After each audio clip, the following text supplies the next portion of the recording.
If you are caring for someone else, whether paid or unpaid, and no matter how many hours you do it, did you realise that you may be missing out on thousands of pounds of discounts for things that you may use every day? The Able to Care podcast is proud to be sponsored by the UK's #1 carers card. Started by two best friends who recognise that carers deserve better and are 100% committed to helping to change the lives of all carers and bringing them together as a strong community. Carers Card UK provides support, recognition and rewards. It offers reassurance by providing an ID card that helps access emergency information when needed, while also unlocking discounts, a wellbeing hub, a carers circle tool and a community through their app. All of this for less than the price of a box of chocolates a year.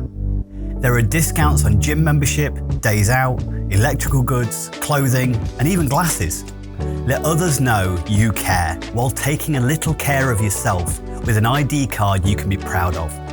Visit carerscarduk.co.uk/promo code/able to care today to order yours.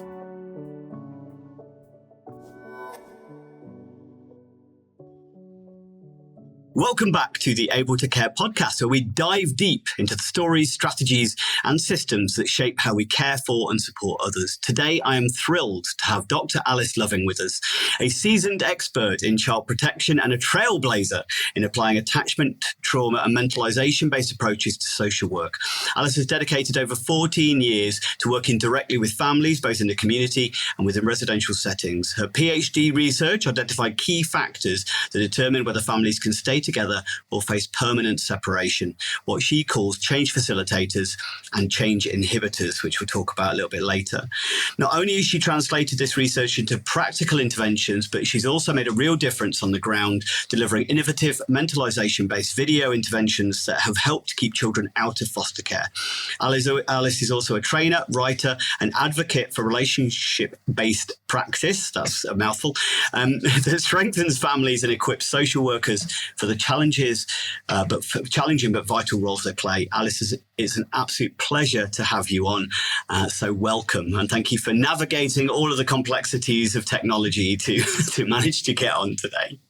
Yes, thank you. Thank you for having me. Technology is not my friend, but it's all a learning experience. And now I know how to get into Riverside and how that whole setup works. So absolutely. That's it. You'll be an old hat in the next time. So obviously you've got it was quite an introduction. You've got a number of accolades, and I've kind of come across you on LinkedIn and seen a lot of the work that you're doing and seen some of the talks that you've given and things like that. And I can tell one of the things that I noticed about you and some of the interactions that I've seen you have is this is a big area of passion for you. And you are dedicated to this cause and genuinely want to make a difference. That actually leaps across from all the social media stuff that I've seen from you. So it's a pleasure to meet you in person for the first time, or e-meet. So what first drew you to this field of child protection, and how have your experiences shaped the way you work with families? So firstly, I'm really glad that passion stuff comes through in all of the things that I try and put out into the world, because I think that's a really good starting point for anyone in this field. Like, you've got to have that, haven't you, in order to really make a success and do meaningful work. So how did I come to be here? I have always been loved children, loved babies, thought in my mind I would have this huge family myself, but then the reality of 2 children is enough for me. So I won't be stepping into that dream. So I've always had an interest and been keen on caring for and nurturing and being around children and babies and things. And I thought I sort of wanted to go down the child and adolescent psychotherapy route. And I was sort of fresh out of university and went to apply for a course, and they said to me, you know nothing about the world, go and get some life experience because you won't probably be very good at this job right now. So I was mildly offended, but I thought, okay, fine, I'll take that on board. And my life experience that I was seeking to gain, I went and got a job as a family support worker in the local authority where I worked. And I had done my degree on education and psychology. I'd started to build up from sort of A-level times a real interest in attachment theory and a better way of understanding those relationship dynamics between parents and children, and a better way to think about child's behavior. So I'd already kind of thought about that stuff in quite a lot of depth. And what I found in that role as a family support worker was that I could utilize a lot of that learning in that place. And it was a brilliant forum for me to think about applying some of that in my work with families. Because I was a family support worker, I had that sense of not having such a heavy load and caseload and responsibility, and a bit more flexibility and freedom to just work with families in the way that I wanted to.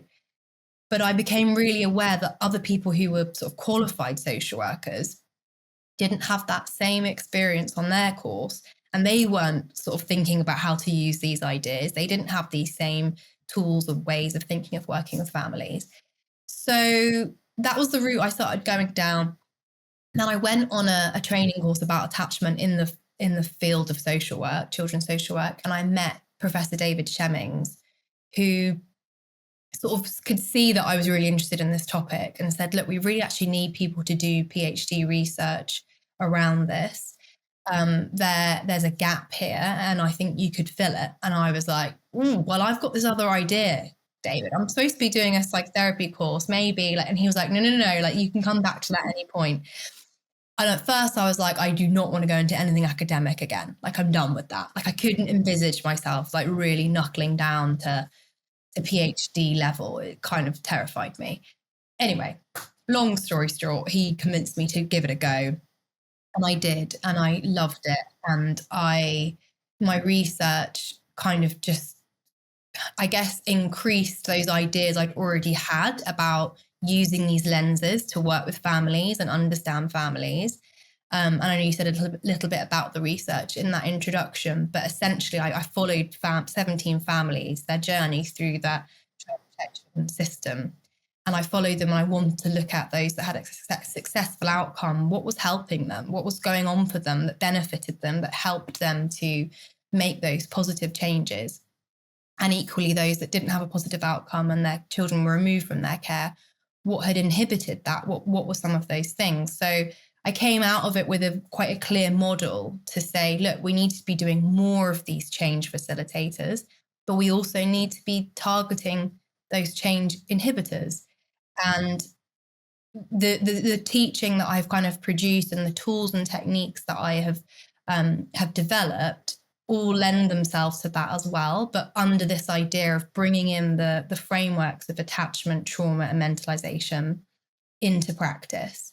So being able to kind of tangibly teach people to use these things, because essentially, I'm sure we'll get onto this, but the children's social care as a system massively, the way it currently functions, it just massively underestimates the complexity of what is going on for the people in that system. And so I guess what I feel like my calling and my role and my gift is to try and integrate more of these ideas, more of these frameworks, more of this learning, because it's not also that difficult to do. People actually want these tools. They want to be able to do this style of working with families, but the system and the way in which it currently functions is not lending itself to that. And that's not benefiting anyone. That's not benefiting families, and that's certainly not benefiting practitioners. What do you think it is about is it a cultural thing? Is it just so steeped in habits of the people thinking, yeah, but we've always done it this way before, that's causing this resistance? Or is it genuinely that it is extremely difficult to do? You just kind of indicated that maybe it isn't that difficult. But yeah, what's the main reason for that, do you think? I think the biggest thing I'd probably say is that lack of awareness and learning and knowledge and understanding.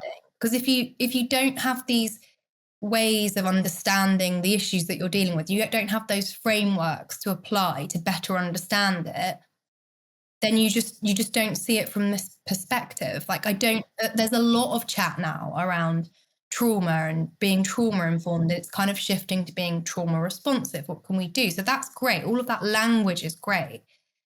but I don't think it's reaching the people that are really in charge of putting that infrastructure in place and what that system looks like. Because if it did, I mean, I often talk about how children's social care currently almost functions with this like business model way of working. So in a sense that a family, somebody comes in and says, oh, look, these are the things that you need to be doing differently. Bear in mind that often even at that point, they've not had a huge amount of training to know and understand the complexity of why those challenges exist, firstly. And then secondly, how to support them, how to really make change that isn't just, here's these objectives, let's put them in a child in need plan, let's put them in a child protection plan. Then we're going to review whether you're meeting these objectives in a meeting. You know, that might be a child in need meeting, a child protection meeting, a core group, conferences. And if you're not meeting these objectives, this is what we're going to be doing. This is how it will escalate. This is what will happen. So that fits with a kind of, most business models. These are our objectives. And if we don't achieve them, this is the outcome. But our business is people. It's people, like some of the most vulnerable people in our society who have got a whole host of multiple challenges and stresses and intergenerational trauma going on for them. So that style is never going to yield positive change for most families in the short term or the long term. It's a very short-sighted way of looking at it. And I actually commented on somebody's post on LinkedIn the other day where there'd been a little bit of a running conversation about KPIs in children's social care. So putting down these like key performance indicators being all around numerical things. So have you done your stat visit on time? Has your assessment been done on time? Now, I liken that way of managing the system to if you are producing something in a factory. How many things have you produced? How quickly have you produced them? Have you produced them within a time scale? What matters far more is what was done on that visit, what connection was made, what practice or tools and techniques were done to understand this family, to understand what can help and how to do that. And again, the quality of that parenting assessment. Yes, oh, great, it's ticked a box, the target was met. But what is the quality of that, like that piece of work? And so I think you have to have some measure of performance. Of course you do. But I think it's failing everybody, like I said, families and practitioners, for that measure of success to be a numerical timescale and the amount of stress that creates. And it's almost as if it's been created because there's a sense of like, we've got to keep children safe. We have to do these things on time. We have to make sure we're seeing children. And it creates so much anxiety in ticking that box that it's actually making the situation worse. It's making things more unsafe. It's creating more stress in social workers. It's creating more dysregulation, which is then having a knock-on effect on families. And it works very like vice versa. It's a real dyad of that going on. So it's not making anybody more safe at all. So yeah, I don't have a huge solution to that specific problem. So I'm conscious when I raise and moan about these things that I'm not here with a magic wand. But it's quite interesting what you said. And I suppose I agree with you wholeheartedly, but I'm also going to throw a counter as far as I disagree with you on one point. So you said it's run like a business, but I think it's run as a badly run business. So as you mentioned there, all the kind of the key metrics going, well, did you arrive on this time and not leave at this time? And did you do the amount of visits you should have done? And that's a kind of so this is where I find a lot within, and this is across the health and social care sector. But being a businessman, I see things from a certain point of view. And one of the ways I built my business is that I am very values led. So it's not about the outcome, it's about the difference. So it's not necessarily about, how many courses we deliver. It's what was the impact on the courses we delivered and how did it improve the outcomes? How did it make a difference to the staff that were attending? It's exactly as you sort of said. And that's where I think, so I've always I think the answer to the problem is more people. It's the powers that be, isn't it? That's the challenge. The powers that be seeing the value-based led kind of benefits of what they're doing and not looking at the bottom line at the end of, well, how can we measure the outcomes? It's more about, as you said, the relationships, the positive, the outcomes, as you said, the prevention of further escalation and the confidence built. It's more difficult to measure, but if you're not even looking for it, then you're never going to measure it. So I think that's the only. It's not to say anything you said was wrong. You're 100% right. It's just it's that difference in mentality, isn't it? It's where is the focus? Is it on relationships? Is it on positive outcomes, or is it on the ticking the box? And we all want the same thing. I think that the powers that be think ticking that box is keeping children safer, and that's ultimately what we all want. Of course, we do. But I would argue that it's actually doing the opposite in a lot of situations. And thinking about what you said about outcomes, we aren't taking advantage of how much data we actually have. We've got so much data to be able to look at outcomes and what's happening and what's not happening and what's helped and what's not helped. 100%. Yeah, but that actually is rarely happening as much as it probably should. Yeah. I use an analogy or not. I know people who've been listening to this probably fed up with this analogy, but actually, no, I'm going to refer to a different one I saw, which is what a lot of clinical psychologists do. There's a lot of time pulling people out the river, but there's nobody wandering up to see why people keep falling in.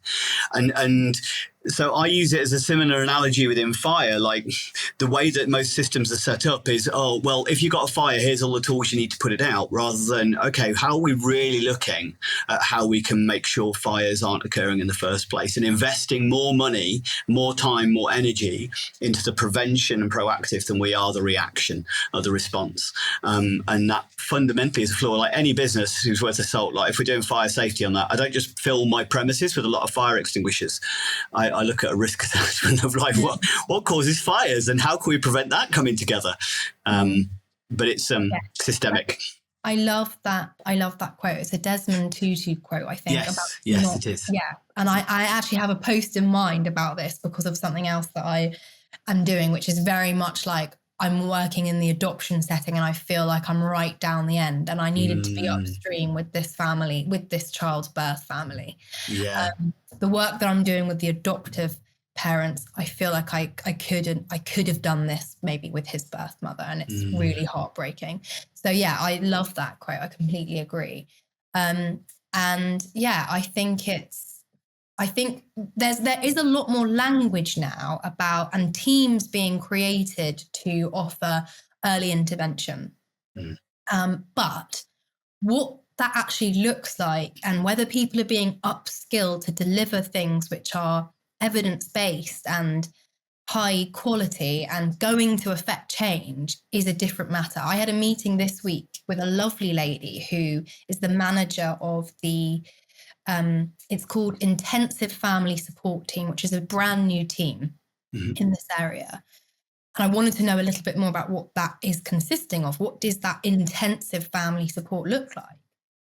Now, it's no different to the model that general social care is. It is the same idea. People coming in, trying to identify areas that need to be changed, guiding, supporting, but there's nothing tangible going on there. There's nothing, for example, like the video intervention stuff that I do, which is a really intensive, powerful, effective way of trying to bring about relational change. That's just one example of something, but that's what I mean. That's what that sort of team would need. Something that is a tangible, evidence-based way of working beyond just monitoring, advising, supporting. Like it frustrated me when I met with her for her sake, because it's like someone's put her in this position of managing this team with that title, intensive family support, but she's not been given any other resource than just the norm. It's almost like,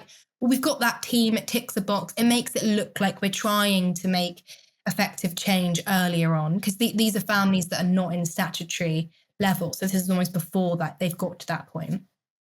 But she said there's a lot of families that have been there and come back and been there and come back, and they kind of ping pong between. But that's a really classic example of it now. Like, why just set up these teams and these names without anything really fundamentally effective. I suppose it comes from a place of ignorance. It's not from a place of malice in the slightest, you know, I know you're not suggesting a million years, but I suppose with the programs like yours, or even the stuff that I teach and stuff, if you don't know it exists, you're never going to put it in place. So therefore, the idea is, well, if I put this person in this role and they've got some ideas about, you know, they've got some social work experience, and they can then start building out and going in and doing family interventions. And that's all they need, because that's all the degree or the courses have ever required. But now there's so much more. The area of understanding behavior and psychology and the trauma-informed aspects are kind of moving above and beyond. But I don't know whether social work as a standalone, as an industry, if you like, or a role has caught up yet. It's maybe a little bit behind, do you think? I think so.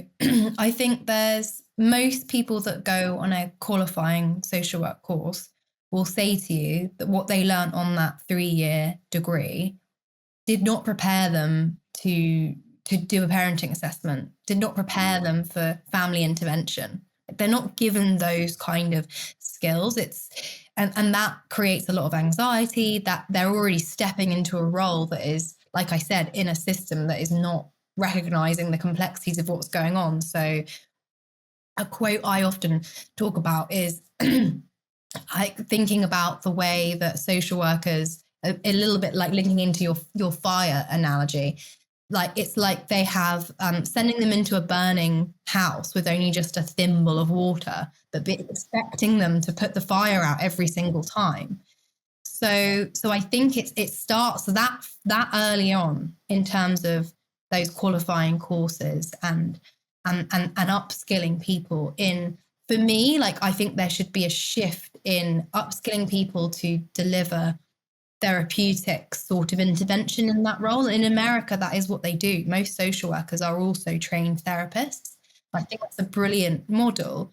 I also think that might help get more people into the profession, because if it felt more like a therapist role, but you didn't have to go and qualify as a psychologist or a psychotherapist, I think that would be quite appealing.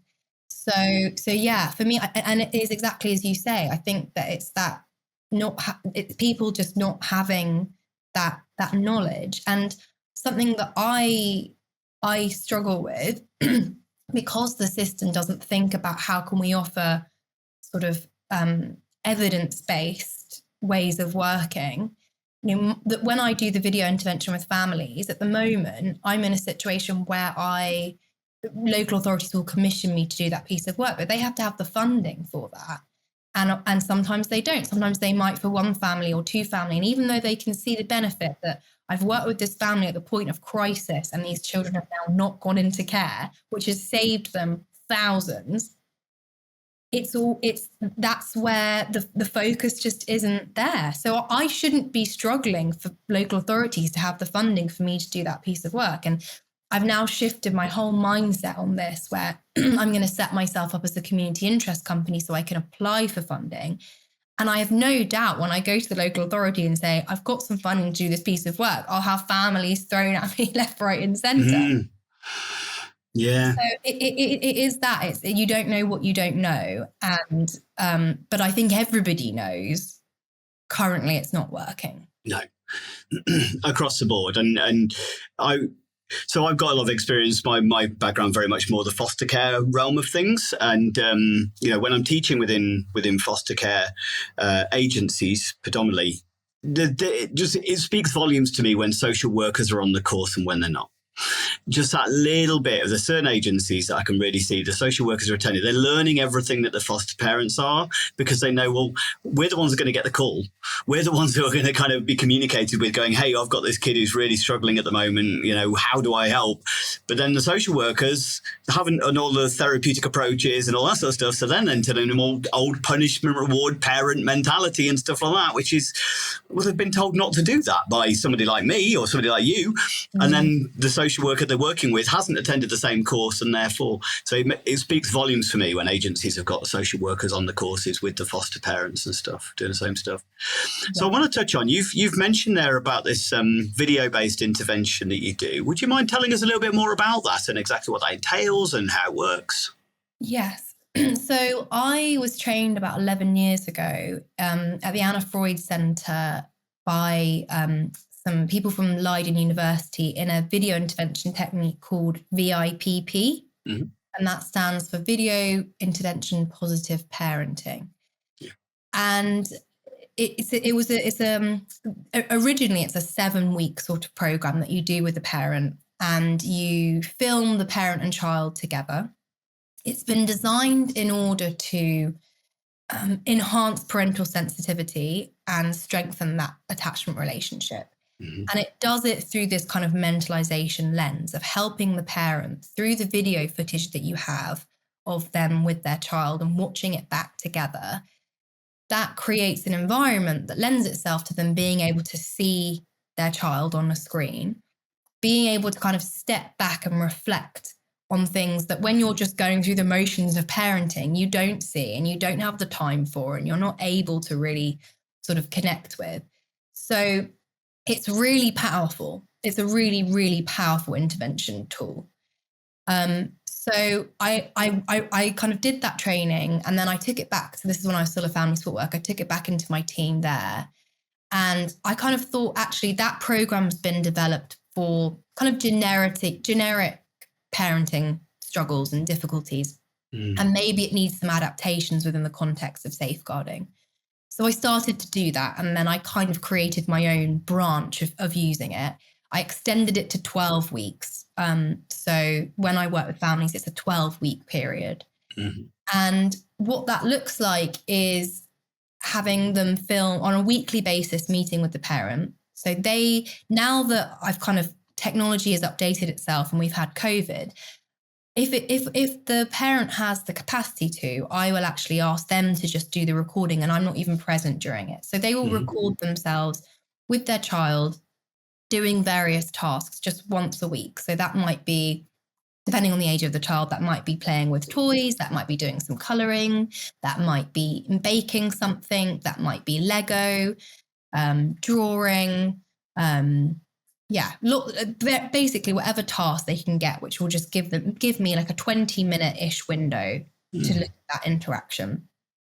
So on a weekly basis, I then meet with the parent, sometimes online or in person, again, depending on their setup, and we look at that footage together.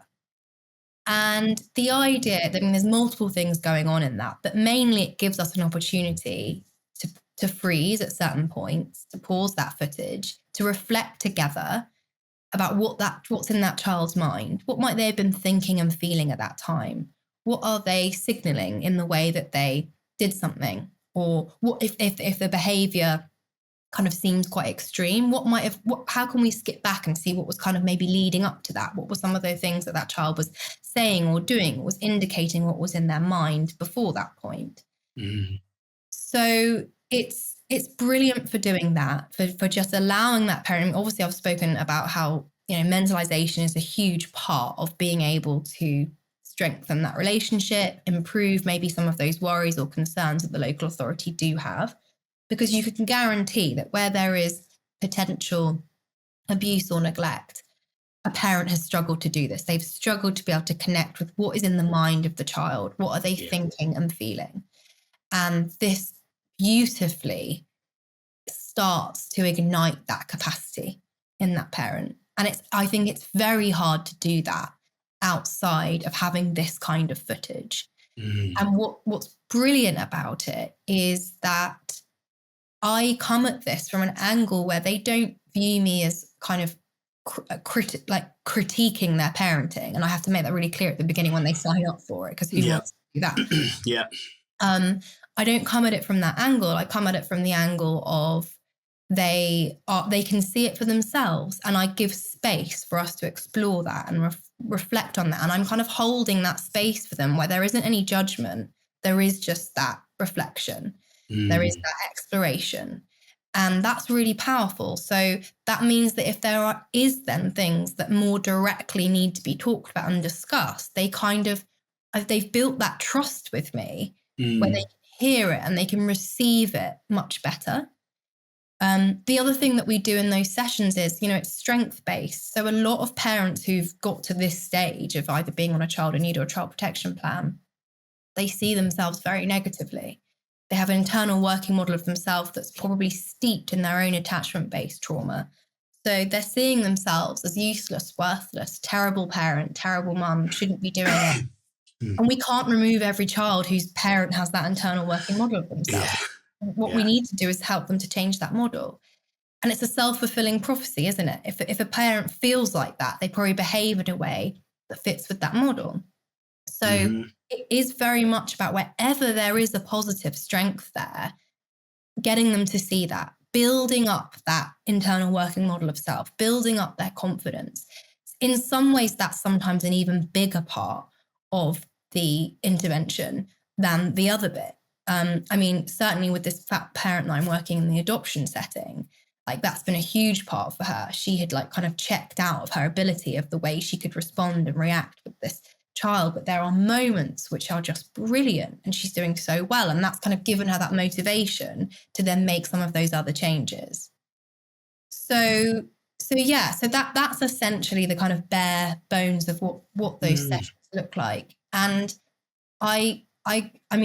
the value of this in terms of what the power of what it can do for families, like I said, who really, my last two families, they've been on the brink of foster care without a doubt. And this has been one thing that has really helped pull it back. And for me, that's what we need to be doing more of, but ideally a little bit more upstream, before it's got to that stage. It's great that I know this can work in that setting for some families, but I'd love to see it be applied a little bit more in depth, maybe earlier on, to give it an even better chance of working in that way. So yeah, that's kind of a little overview of what it looks like. That's awesome. Thank you so much for sharing that. It's really interesting. And it's not something I've particularly ever come across before, in the fact that obviously I'm predominantly working within the commercial world, and therefore videoing a child or interactions is immediately, we can't do that. But there is certain areas and groups that are moving a little bit towards like safety monitoring, is what we refer to it as. It can be used for reflective practice as well as for warning signs of deterioration in relationships before it gets to a safeguarding issue, but also to pick out the gold moments, the positives. And so many, a lot of the focus I do is on the building of the self-esteem on the child. But you're right, there's so many parents, their self-esteem. I always say when you're working with a child, if you're damaging or their self-esteem is so low, we're probably not going to get the best outcomes and best behaviors. But it's exactly the same for the parents. If they're feeling, I'm no good at this, what's the point? You're still going to start to get that learned helplessness from parents as well. Nothing I do works. What's the point in trying to be any better than I am? It's going to be something you probably encounter quite a lot. So that's fantastic. And I think there's a lack of acknowledging that, and the way in which, like what we've said before, the system functions is, it really is kind of often bringing out the worst. I talk about this in my PhD research, bringing out the worst self. And we want to bring out the best self. If we want those changes to happen, we've got to be working in ways that are bringing out somebody's best self.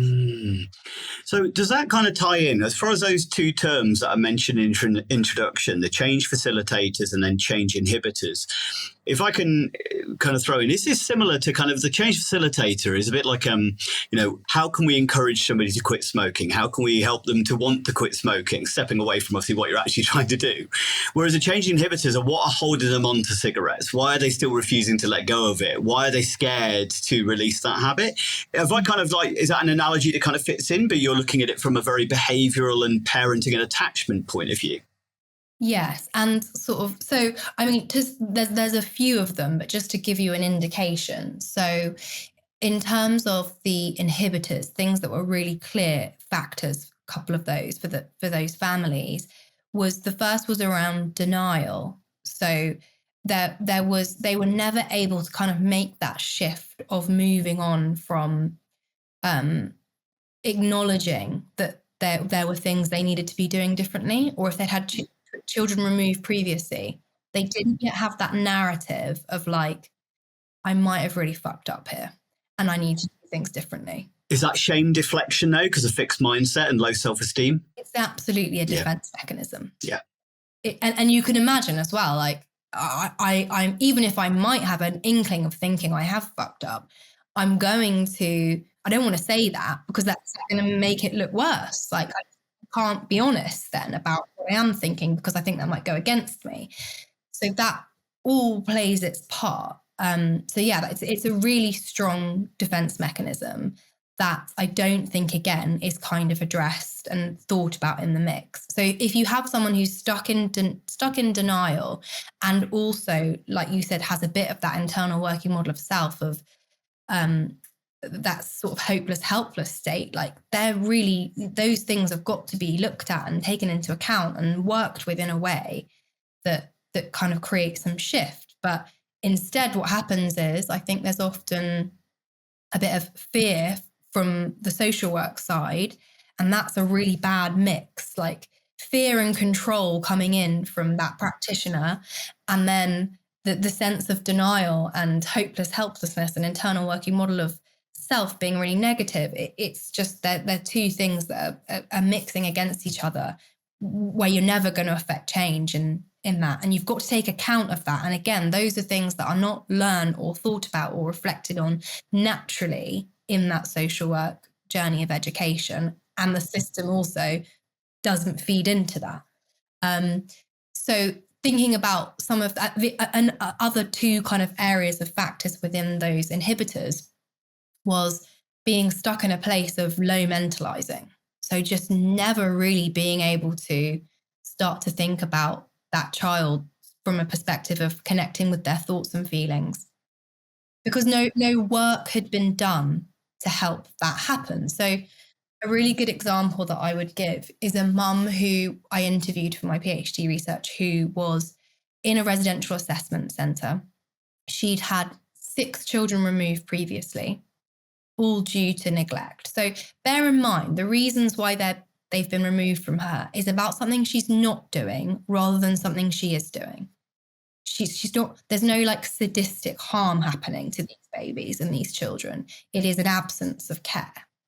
And I would argue an absence of care that was linked to her own trauma history that has never been resolved. She's never had any kind of therapeutic input there with that.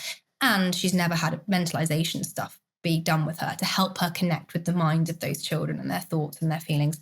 So, and this is a brilliant example of how the system isn't helping her to do that. So she's in this residential assessment unit. The baby starts crying during our interview, and he starts to gnaw on his hand, and she puts a dummy in. He puts it back out.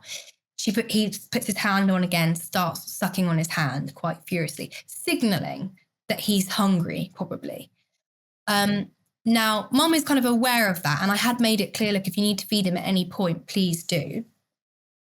But then I think after about 20 minutes, 25 minutes, one of the workers comes in and says, oh, look, he was due a feed about 45 minutes ago or an hour ago or something. And she was like, oh, okay. So then she feeds him. And I have a conversation with the workers about it. And they say, yeah, she's really struggling with telling the time because she does have some learning needs. So we're trying to work with her in the best way to help her navigate that time.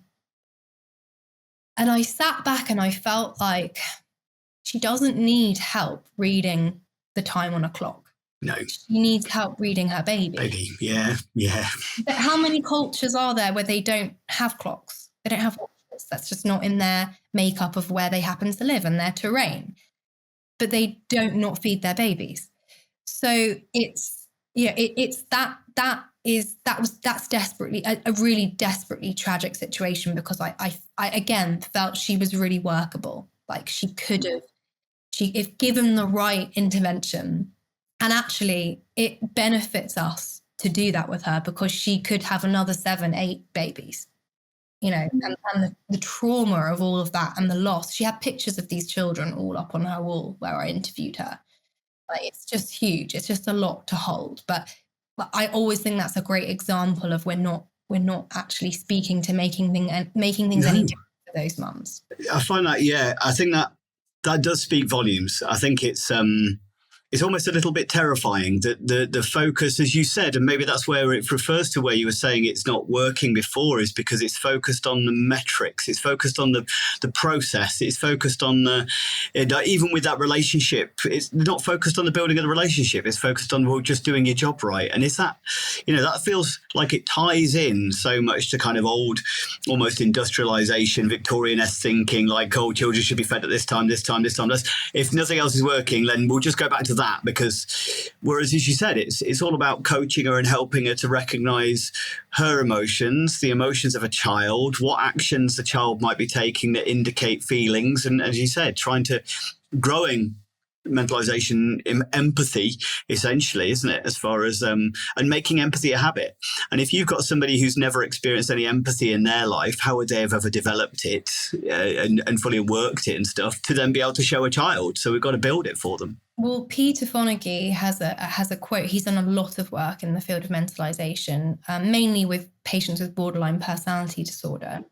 And he says, it's basically, if you are a child who's experienced potential abuse and trauma, the world of your caregiver, thinking about your caregiver's mind, is really terrifying. And it doesn't make sense, because why would this person who's supposed to be looking after you actually be hurting you? So the mind of other people suddenly just seems quite frightening and not something you want to try to learn and understand about. And that's, your caregiver is the first person you learn that capacity from. So absolutely, he says that as a defense mechanism, this capacity will just switch off. It's just switched off. Yeah, absolutely. And again, if I'm in survival mode, then empathy isn't massively important to me. So that part of my brain isn't going to develop right. And those early stages of life, they're hugely impactful. So, and that's going to continue. Emotional intelligence, I think again, is that old fixed mindset, is that you either have it or you don't, rather than going, actually, it's something that is nurtured and learned in the early stages of life. But if we miss that, then it should be being taught more in schools as well. And as you said, but we're waiting for the reactions of it, aren't we, where the system falls down, rather than going, actually, this is something we need to raise awareness of from the moment children are, and hopefully that'll take it into adulthood. Yeah, I mean, something else that links in with that idea of shutting off this capacity to think about the other people's minds and connect in those relationships. So something that I discovered in the literature and then in my research was this idea that, again, as a defensive coping strategy, somebody's brain might react in two ways to that attachment-based trauma. So one is very visual and it is kind of a hyper-aroused state. So someone is in that kind of fight flight mode really quickly, like they're ready to react. Their brain is constantly, their body and brain and nervous system are constantly priming themselves to be ready to fight. And that's all, we can see that quite visually. The other side of it, the way that somebody's brain might again have coped defensively with that early attachment trauma, is to go in what we call a state of hypoarousal. So quite the opposite. Rather than being really hyped up, everything's just shut down. And that sort of links in a little bit to dissociation, which is a more clinical way of thinking about it. But essentially, that's what I was seeing as well in these parents who, apart from one dad who maybe sat more in the hyper-aroused way, all of the other parents who didn't have a positive outcome, their trauma had caused them to go into this state. It was really obvious. And I felt like if your brain has taught you that all relationship and connection is harmful, then that rush that you're supposed to feel at some point when you have your baby, and it doesn't happen straight away all the time, it never comes. It just never comes. So another factor that was really strong in the group that was successful is this sense of delight in me. They just had this overwhelming delight in their baby, and they wanted to show me photos and videos and footage, talk about what they'd just done. And whereas this other group, it was like there was just an absence of all of that. There was just that real absence, because I think that their brain was just shut down to connecting with anyone, even their own child, because of that kind of trauma. Yeah, I've seen that firsthand of a mum with a baby in her arms, just looking at it and then looking at us, just this expecting, like, I don't know what I'm going to do with it.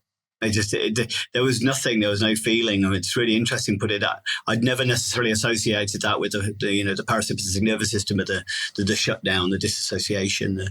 That's really interesting. Yeah. Yeah. Wow. I'm finding this really fascinating. It's sparking all kinds of ideas to me. No, it's really good. And that's it. It sounds like that kind of almost that one person, that serendipitous meeting that took you down this route that's opened up this whole realm of understanding and a different approach and stuff.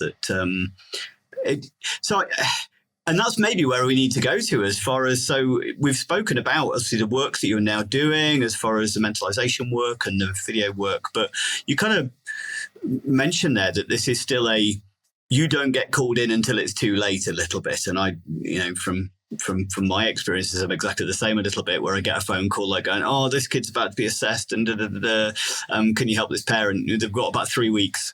What can I do in 3 weeks? So it's then focused on self-care for the parent more than anything else. What do you have an idea of what the answer is as far as what should happen for parents, maybe across the board? I've kind of, so I've got a 3 to 5 plan for me. 3 to 5 year plan for me is that I would, like I said, my plan is to set up this community interest company to generate more funding so that I can max out this work and I can work with 40 families a year, and I can start to build the data on what can be achieved and the outcomes. And by the time I get to 3 years, I have a really solid amount of data. And at that point, my dream would be I can bring other people on board then. And I can kind of have secured that funding, hopefully maybe even at government level, to be able to show like, I need more people trained in this and this to be a more available service. And yeah, great. Let's start at early intervention stage. But why couldn't it be something that's offered also within the other tiers of social care? Because like I said, I know it can work there, not for all families, but for a majority. So that's one sector that I'd like to see, that this style of intervention just becomes something that is naturally offered to a lot of families. Then bigger picture stuff, I think 5 years down the line, I've demonstrated that with this data. And not only does any family get access to this style of intervention, because we haven't mentioned that often parenting support is what is written down in a child in need or child protection plan. Mm-hmm. But what is that? Like, what are you actually doing other than what we said? And this is parenting intervention. This is exactly what that is. And it's really solid, and there's an evidence base for it, and it's effective. It's like, that's the kind of thing that our parenting support should be. So I think hopefully, 5 years, this is the dream. I've demonstrated that solid. I've brought more people on. We're doing more and more of this kind of work. I'm working in more of this way with families.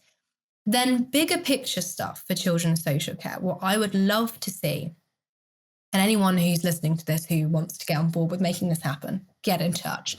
But my dream would be a system that, like I said, takes account of the complexity of what is going on for families. It does not put all of this onto one social worker's shoulders who has another 20 plus families with very limited resource, with very limited service provision. Like, it's incredible that people are actually still managing to do some good pieces of work.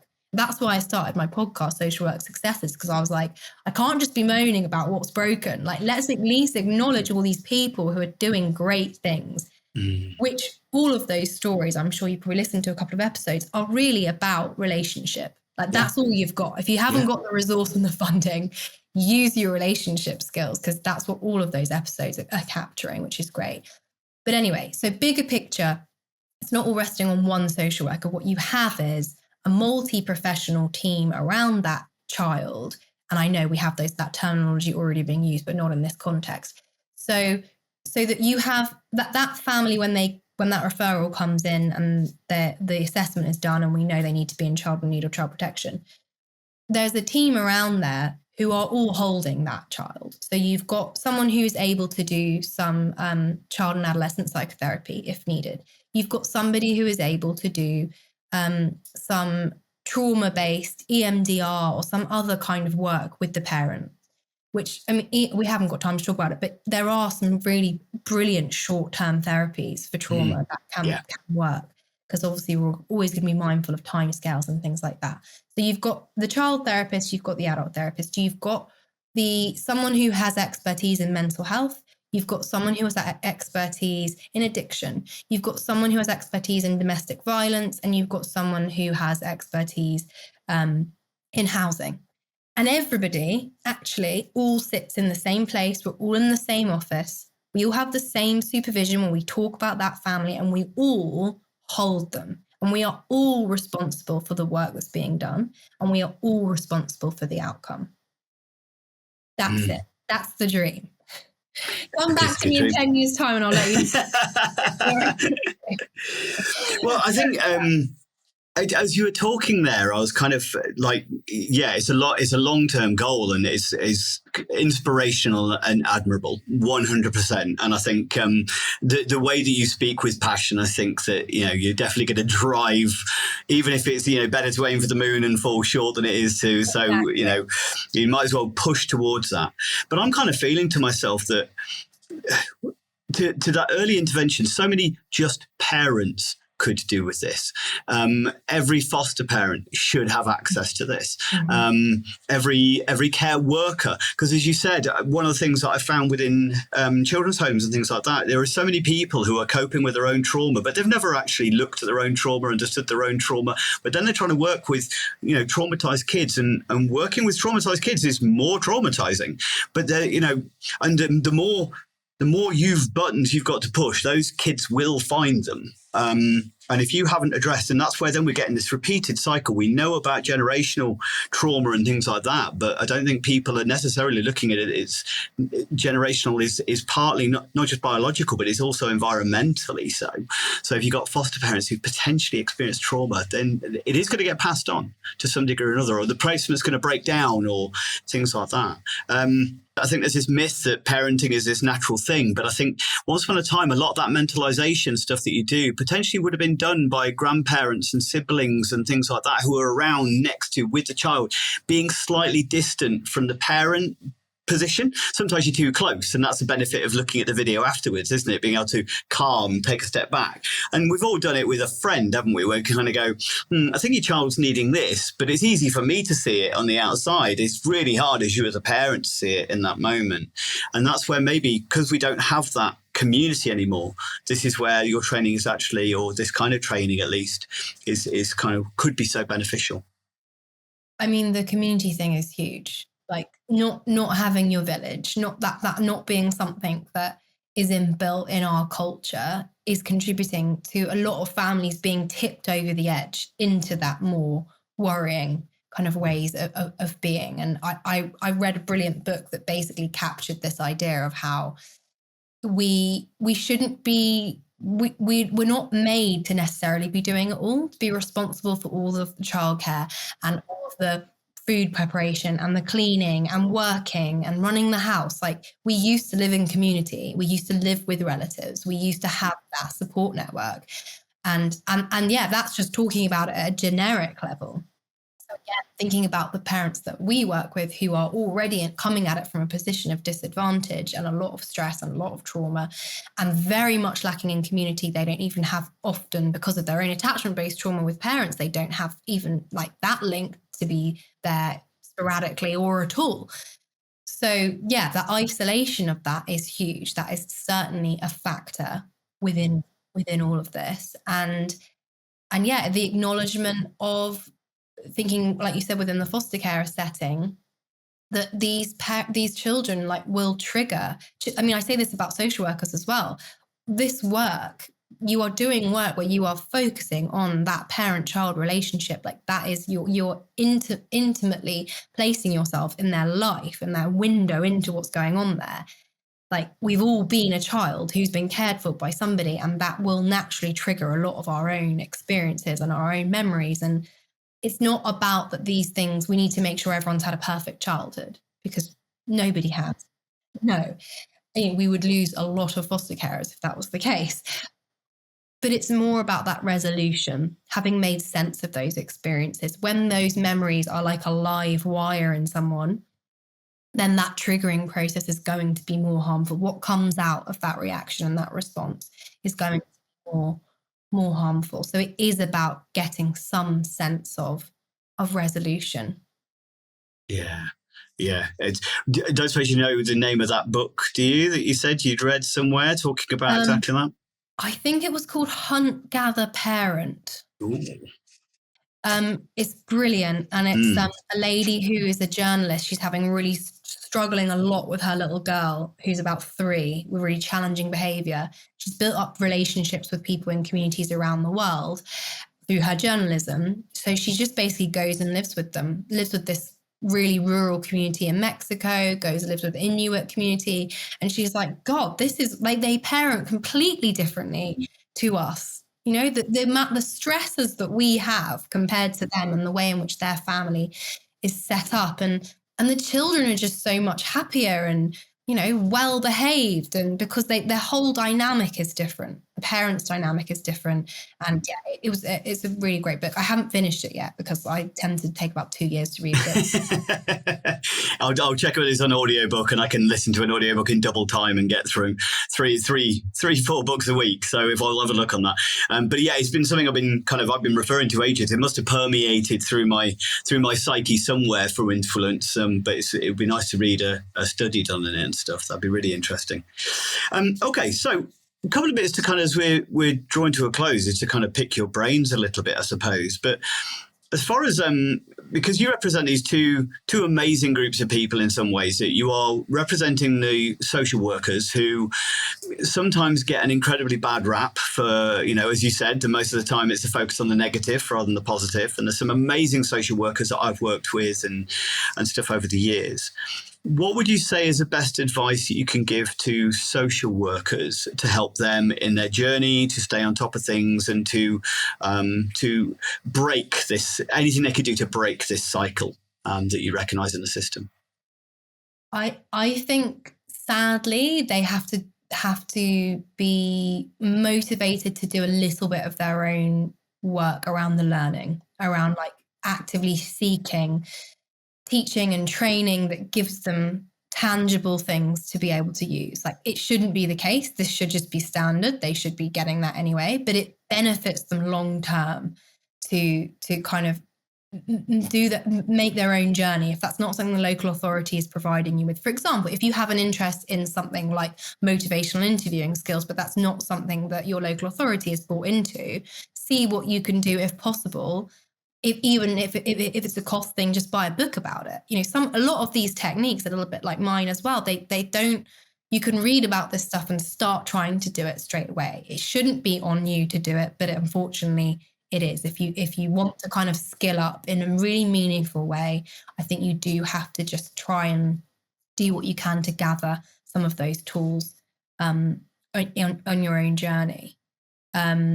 So the other thing is, I think it shouldn't be a job where you have to be so on it in terms of self-care. But because, like I said, the system is not functioning in a way where it takes account of the complexity of what's going on, there's a sense of sometimes being set up to fail, which sounds awful, but I do think that's at an extreme in some cases. So your own ability, your own self-care, your own self-regulation, your ability to tap into this stuff and understand this stuff for yourself is really important. And Natalie Robertson, she does a whole load of self-care stuff around this. The Social Life, I think, is her handle. She's got great resources there. I think that's so important, because a dysregulated practitioner working with a dysregulated parent and a dysregulated child is a recipe for chaos. Self-care, I delivered a course recently which was self-care and resilience for foster parents, and I started the activity of following motivational interviewing kind of philosophy of kind of on a scale of 1 to 10, how important do you feel that self-care is. And then I got them to think about, and on a scale of 1 to 10, how much time or how much dedication do you put to it on a weekly basis? And everybody was going, 10. It's 10 on self-care, so important. But then you ask them, well, how much are you doing it? 3, 4. And I'm saying, so why did you lie about the first figure? Because you don't really believe it's a 10. If you really believed it a 10, then you'd be putting it up higher. If I said, how important it is to survival as far as eating's concerned, you'd say 10. But then I asked you, well, okay, how often do you make sure you eat each week? They'd go, well, 10. But it's just they don't have, it's one of those, it's something that, it's a bit like trauma informed, I suppose. Sometimes people will use it as lip service rather than necessarily really delving into it and understanding it. And that's the same with self-care, isn't it? Sometimes people say, yeah, I know I should. But it's... and I'm guilty of that too. It's about building in those habits and not doing it. I'm guilty of like reaching for some sort of nice meditation and booking in a sound bath healing thing or gong bath when I'm at the point of like, God, I'm so stressed. Like, and the point is to ingrain it into your lifestyle so that it doesn't get to that. I also, thinking with my business hat on about linking into our talk earlier, I probably should have mentioned when I said about things that you should be doing and gaining tools and techniques, come to me. Because I have just started to, because not all local authorities are running my 2-day training program. I thought there are people coming to me who want this learning, but for whatever reason, it's not accessible through that route. So I've started now offering this as an online course. The next one that I'm running is in February on the 6th and the 13th. I'm going to run another one in May. So yeah, probably just follow through social media, or there's links on my LinkedIn and on Instagram to book onto that. So that's a 2-day online course on giving you tools and techniques of how to kind of embed the frameworks of attachment, trauma, and mentalization in practice. Awesome. Well, we'll make sure there's a link to your obviously your website in the show notes or in the information on the YouTube channel. So hopefully, if your website's all working and up and running, then at least there'll be the links there to the events and stuff like that you're doing. This is taking a while to go out. So you run them regularly, though, don't you? So, yeah. So So they'll depending on when you get this out, it'll probably be May, then maybe might be the next one. Yeah, awesome. So the last one then, just to kind of finally pick your brains, obviously you've got so much experience and I genuinely think there's so much crossover in what we do and I love your passion, genuinely love your passion. And what would be for any parents out there that maybe, because we get phone calls all the time going, I've been told by the local authority or my social worker I've got to do a parenting course, and we get a phone call from them and their kids have already been removed and stuff like that. And it's just like, it's so sad. What is the advice that you would give any parents that are listening out there, no matter how good a parent they think they are as well? You know, this isn't to discredit whether there is good and bad, but what's the best advice that you tend to find that parents find useful from you? So when I do the video intervention thing, I don't just offer that as kind of a focus. There are other tools and techniques I kind of build in. And one of them that works like magic every time with every family and every child is to try and embed something called the 10-minute miracle. So you try and make sure that once a day, every day, your child is given 10 minutes of proper intentional, focused time. They can choose what to do in that time, whether it's reading a book, building some Lego, whatever it is they want to do as their activity. But they get that solid 10 minutes of your time and affection and love and connection. That honestly can work wonders with a relationship, because we don't have time to get into it now, but you can imagine if there's a real absence of that kind of pouring into, then children will seek attention for things in other ways. So this just is a real kind of refills their cup, gives you also a bit of time where you're not having to think about multiple things in the mix. You can just focus on one thing in that 10 minutes, which is solidly your child. That can make a huge difference to some of the struggles and difficulties that might be going on in that relationship. That's a fantastic bit of advice, and I think there are so many busy parents out there, and it isn't at any parent's fault a lot of the time. If you got two, whether it's a single parent family or two parent family that both are working, coming home stressed, school has then decided that homework's something important that they should be working, outside of, which I won't go into my rant about that. But that 10 minutes of giving that child the autonomy of choosing what they want to do with you, letting it just be control, which is good. Yeah. So again, the two things that children need are attachment and power. And therefore that 10 minutes is enough to, as you say, top up the cup a little bit to kind of make them feel that like they matter in this world for two reasons. One, because they have some control over it, but also that they are loved. And I think that's a great bit of advice for just that little thing. Because you should be really looking and evaluating your own life if you can't find those 10 minutes. Yes, exactly. That's why it is 10 minutes. And it's effective at 10 minutes as much as it would be at 20 minutes. So that's good. It's amazing. Thank you. Thank you so much for everything you've kind of touched on today. I think it is, I would love to kind of potentially check in with you in 3 years, 5 years time, because I know that you'll be in a different place and pushing things in a very different way. I hope so, Andy. I hope so. It will be 100%. Yeah, I believe it. I know you've got that drive and that'll pull through. So yeah, I'm excited to see what follows on from this, and I'll continue to follow your work on LinkedIn and social media and stuff, and keep checking in with you. But for anybody, is there any other final points that you would like to make on the episode at all? Gosh, I don't know. I feel like I've said a lot of words. I don't think there is. I feel like I've said everything. So thank you for giving me the opportunity to. No, it's absolutely fantastic and fascinating. So thank you. So for anybody who's listening or watching, if you found that anything has resonated with you from what Dr. Alice Loving has said, then please do reach out, check out her content, follow her on LinkedIn, find her. We'll put the link to her website in the show notes. And if there is a course coming up when we're kind of roughly putting this episode out, we'll try and make sure that's included in there as well. But do reach out and find out more about the work that she's doing. And definitely when her CIC is set up, then hopefully there'll be some opportunity for anybody out there who feels they need it to be able to access the stuff that she does.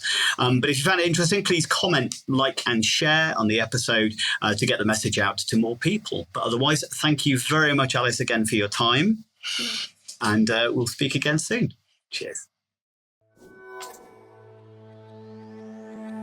Have you ever encountered an adult or child's behaviour that has felt difficult, overwhelming, or challenging? Have you sometimes felt at a loss of what to do, or know that you didn't handle it quite right? People are complex and unpredictable, and their behaviour can be like the weather. We've all made the mistake of looking out the window and feeling safe to wear shorts, but 5 minutes later wishing for an umbrella. But what if, like a weatherman, you understood how humidity, temperature and pressure all come together to cause the weather, allowing you to better prepare, predict and respond, and prevent ever having a picnic ruined by a thunderstorm ever again? My book, called Targeting the Positive with Behaviours that Challenge, helps you to become the weatherman of behaviour. It provides you with a toolkit to increase competency, confidence, resilience and empathy, so you feel more assured about how to respond to distressed or dysregulated behaviours in others, including those affected by trauma, mental health, neurodiversity, learning disabilities or dementia. Build better connections, achieve de-escalation and improve outcomes for yourself and those you engage with my celebrated 6-stage target model, a step-by-step process to reduce distress for everyone. Discover my empowering, person-centered guide in Targeting the Positive, written by me, Andy Baker, available from online bookstores worldwide. Find a link in the description and order today.